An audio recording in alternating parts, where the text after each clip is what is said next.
Hello， 大家好，恩慶月 Johnson， 今日係2025年3月14號。特首岑敖暉尋日喺兩會精神傳達會入邊咧就有個發言，有兩樣嘢咧就提出咗，我覺得幾得意嘅，今日同大家講一講。第一樣嘢就係特首話啦，或者2025年度政府嘅財政收入就不似預期咁樂觀。第二樣嘢就係特區政府會堅決反對或者係唔容許就依法不辦事。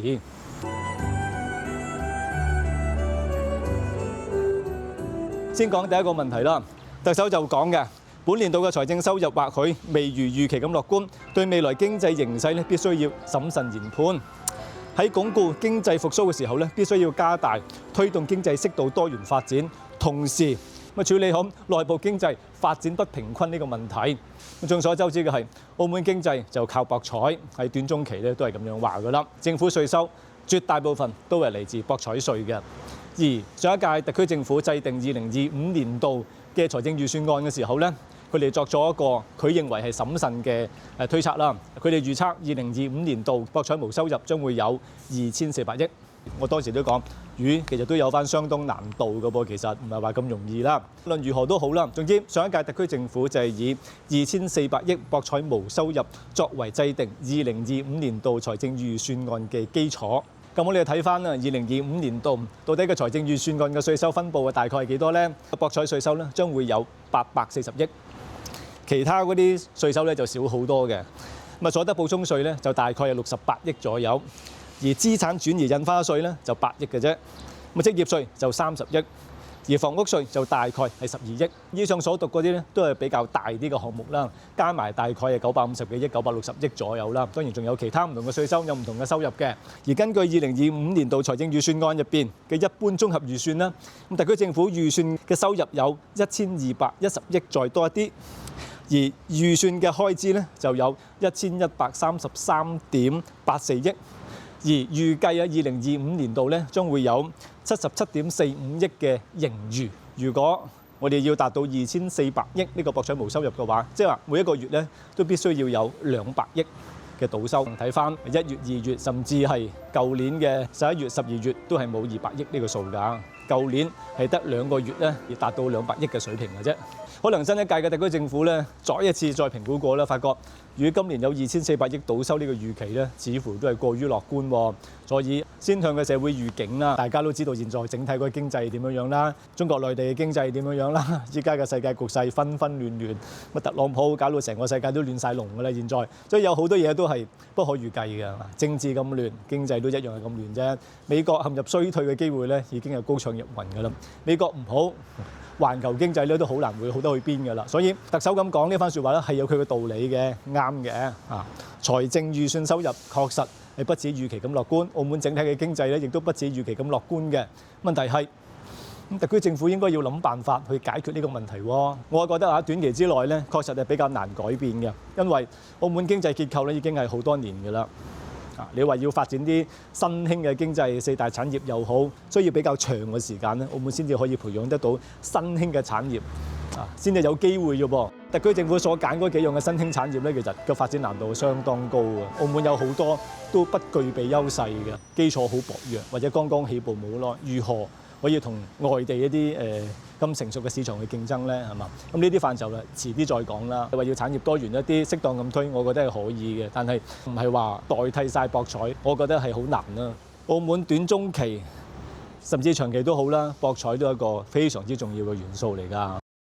但係你話係咪澳門即刻就好愁咧？我覺得愁咧係愁㗎啦，講真。但係你話係咪即刻就衰條快咧唔得咧？就或者政府嘅稅收即刻會降低好多，好慘澳門嘅民生福利即刻就冇晒，就即刻要 cut budget 等等咧。我覺得暫時都可以頂一頂嘅，長期就真係唔知啦。長期確實真係要認認真真係要推動澳門其他啲產業多元啲嘅產業，呢個長期目標嚟㗎啦。我之前啲片都講過啦，短期內咧。大家唔需要太過擔心啦，未必有2400億嘅，但係我覺得有2000億左右都 OK 嘅，因為中央嘅政策暫時未睇到一個大變，即係每月100零億或者係接近200億，我覺得中央都係容許嘅。咁樣嘅情況之下咧，澳門就唔需要太愁住嘅，暫時相對嚟講啦，澳門一個咁細小嘅地方，但係我哋嘅財政儲備咧都尚算係豐厚嘅，相對於我哋得嗰68萬人口而言。根據政府嘅數據啦，2024年財政儲備錄得309.5億元投資回報，回報率係5.3%，呢個回報率都 OK 啦。你話好高又未至於，但係你話差又唔算嘅。去到2024年底，澳門嘅財政儲備仲有幾多錢呢？係6162.1億元。即係其實澳門嘅庫房仲係有唔錯嘅積存喺度嘅，可以應對起碼都3幾年嘅經濟危機啦，或者澳門未來嘅經濟都係困難重重，但係未至於話一嘢就冧落嚟啦。不過長遠嚟講，確實澳門嘅經濟係要尋求一啲新嘅出路啦。不過博彩依然佔有一個相當之重要嘅地位，暫時咧未揾到一個產業可以代替佢嘅，所以就係大家要思考監管好佢嘅同時，如何利用好博彩，利用好博彩嘅非博彩投資。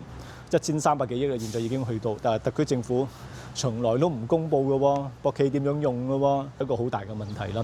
咁過去啲片我都講過呢個問題啦，咁呢度就唔重複啦。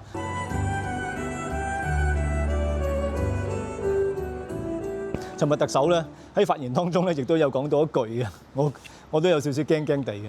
咁特首就講啦。將會從澳門整體同長遠嘅發展考慮，與社會各界共同研究謀劃具標誌性、有帶動效應嘅重大發展項目，為澳門未來發展增添新嘅動能。我真係有啲驚嘅咩呢？又係嗰種拍腦袋自己想做呢樣嘢就做，唔係根據市場嘅規則，唔係根據市場嘅評估呢。咁我覺得呢啲係相當之危險。有啲嘢確實你交翻俾市場去做啦。我始終都覺得啦，澳門嘅經濟已經係元氣大傷㗎啦。現在係固本培元嘅時刻，即係話我哋要做翻好一啲我哋固有嘅或者過去係相當強嘅產業，好似我哋要鞏固翻博彩業嘅優勢，同時要搞好旅遊。而旅遊並唔係話一味係重量，而更加重要嘅就係重質。另外，特區政府可以派發消費券或者消費卡，重振市民同埋中小企嘅信心，就刺激內部嘅需求同埋市道。當然啦，特區政府亦都係要 cut 外勞，保障翻本地人嘅就業權益，等澳門人可以揾翻一啲正常嘅、長期嘅、穩定嘅工作。如此，澳門人先至有信心去消費，而澳門內部嘅經濟先至係有動力。有動力嘅話，澳門整體嘅經濟先至可以慢慢咁樣重上軌道。經濟嘅嘢就唔可以藥石亂投㗎。關於公共行政、政府行為方面咧，特首尋日就講咗好多嘢嘅，不過好多都係一啲過去講過晒嘅嘢嚟㗎啦，冇咩特別嘅新意啦。比較有特別新意嘅咧就係呢一點啦。特首就講啦，要處理好嚴格依法辦事同有效使用自由裁量權之間嘅關係，堅決不允許依法不辦事。呢啲係新嘅提法啦。你話係咪好新？又唔算話好新。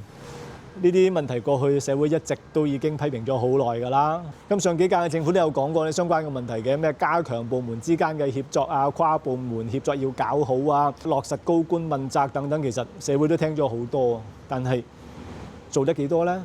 出咗嚟嘅效果係點樣呢？新界特區政府成立冇耐，又成立咗6個跨部門小組啦。我上次講過啦。會加強部門之間嘅協作啦，咁就從頂層結構做起等等呢啲，即係相關嘅嘢啦。結果筷子基北灣休憩區啱啱整完，用咗1個月多啲啫，又要拆爛佢，又要加啲巴士站嘅防撞柱，呢啲咪重複工程咯，呢啲咪擾民咯，浪費公帑咯，係嘛？呢啲官員要唔要負責任啊？要唔要問責啊？跨部門嘅協作，市政署同交通事務局搞啲乜嘢嘢㗎？係嘛？呢啲你有冇去處理咧？另外一單，我喺信報都有寫嘅，河邊新街又要整路啦，已經整咗2年幾啦。今日咧就落咗去下環街市去落區啦，聽啲居民講，啲居民都已經對嗰個工程相當之厭惡㗎啦。點解掘咗2-3年，現在又有新嘅工程又要開咧？係嘛？呢2個工程嘅正顯示跨部門協作係特區政府施政嘅死穴，咁多年嚟都解決唔到。好啦。咁岑官咁樣講啦，咁到底你有啲咩實際嘅措施去做呢？你話成立一啲跨部門小組等等，你話完全冇用又唔係嘅，但係你話係咪會有好大嘅作用呢？我覺得關鍵唔係成立啲咩小組，而係作為特首嘅司長嘅係咪真正加強嗰個協作合作嘅啫。有好強烈嘅要求，好強烈嘅監督，要求呢啲部門係要協作嘅，或者司長可以即時去做決定，特首可以即時去做決定嘅，拍到板嘅。我覺得個問題其實就可以迎刃而解。並唔係成立啲咩小組，最嬲尾唔拍板嘅，大家拖嚟拖去嘅，咁我覺得其實作用唔大，推來推去、推卸啊等等呢啲嘢，其實過去一直存在啦，全世界都睇到啦。咁特區政府有冇改呢？現在有唔少嘅市民一見到呢啲重複嘅掘路、重複嘅工程，就會諗到一啲好負面嘅嘢，好似經常都有人講唔掘路係點有油水呢？唔掘路係點有嘢做呢？唔掘路係點樣可以揾錢呢？已經係大咁樣打擊咗特區政府嘅管治威信㗎啦。堅決不允許依法不辦事。好啦，呢個問題特首提出嚟啦，有咩解決辦法呢？一句嘅啫，我覺得加強問責，落實問責，咁就 OK 㗎啦。過去有好多部門都真係依法不辦事嘅喎，不作為亂作為嘅喎。交通事務局我相信肯定係澳門人最不滿嘅部門，肯定係前3位㗎啦。第2個部門就係勞工局，外僱審批過去嘅問題已經係講咗好多啦，冇勞動政策，冇外僱政策，外僱審批又冇準則，外僱太多，影響本地人嘅就業，失業嘅問題、就業不足嘅問題係相當之嚴重，數據所反映唔到嘅。嗰啲配對其實嗰個成效相當之低，好多人質疑假招工走過場等等。按照原本嘅政策，外僱係補充本地嘅人力不足，但係現在嘅狀況似乎倒轉咗咯噃，本地人成為外僱嘅補充喎。咁勞工事務局又做咗啲乜嘢嘢呢？勞工事務局有冇去處理呢？就算有處理得唔好啊嘛。咁勞工局就啱換咗個新局長，會唔會有新嘅舉措或者新嘅政策呢？我覺得換個新局長唔會有根本性嘅改變。根本性嘅改變就係睇特區政府，即係又睇返特首同司長佢哋嗰個政策取向係點樣嘅啫。如果新嘅特首司長對相關嘅問題繼續係視而不見、鴕鳥政策嘅話，換咗個局長有咩用呢？如果上邊即係特首司長佢哋嘅政策有轉變，重視呢個問題，想解決呢個問題，局長換唔換？我覺得都係可以嘅。關鍵嘅依然係要睇特首同司長如何去睇本地人嘅就業問題、失業嚴重同就業不足嚴重呢個問題。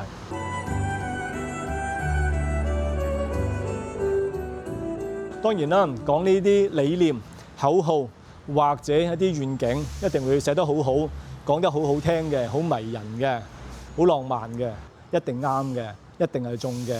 關鍵嘅就係講咗出嚟，你要做嘅噃。仲要做得好嘅喎，千祈唔好講咗等於做咗，做咗等於做好。因為有好多市民都已經講緊，網民都講緊。咦，新一屆嘅特區政府上任咗差不多3個月嘞喎，但冇咩實際嘅嘢會做到出嚟喎，暫時未見到喎。好似日日都喺度開會，日日都係發新聞稿、制定啲小組，日日都會見啲社團。特首選舉前見咗一次，選舉之後又見一次，制定施政報告。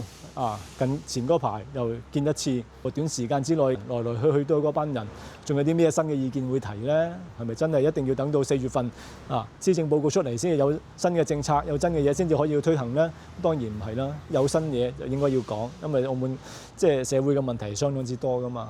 聽理念、講口號，即係虛無縹緲嘅嘢，其實澳門過去呢10幾20年都聽咗好多啦。咩定位啊，咩發展理念啊，咩未來願景咧，其實聽咗好多，講咗好多，大家都有啲厭倦，社會嘅耐性係相當有限。如果繼續都係喺度講，而冇實際嘅行動嘅話，其實嗰個蜜月期咧已經係冇咗。依法不辦事或者不作為亂作為呢啲狀況，其實社會見得好多啦，批評咗好多啦。好啦，我咧就舉咗2個部門啦，唔知大家對其他政府部門有啲咩意見？有邊啲部門需要換人、需要問責需要特首去處理嘅話咧，留言就話俾我聽，好嘛？好啦，今日咧就簡單講到呢度啦。歡迎大家繼續訂閱我個頻道，俾個 like 我，或者 share 嚟俾你嘅朋友。拜拜。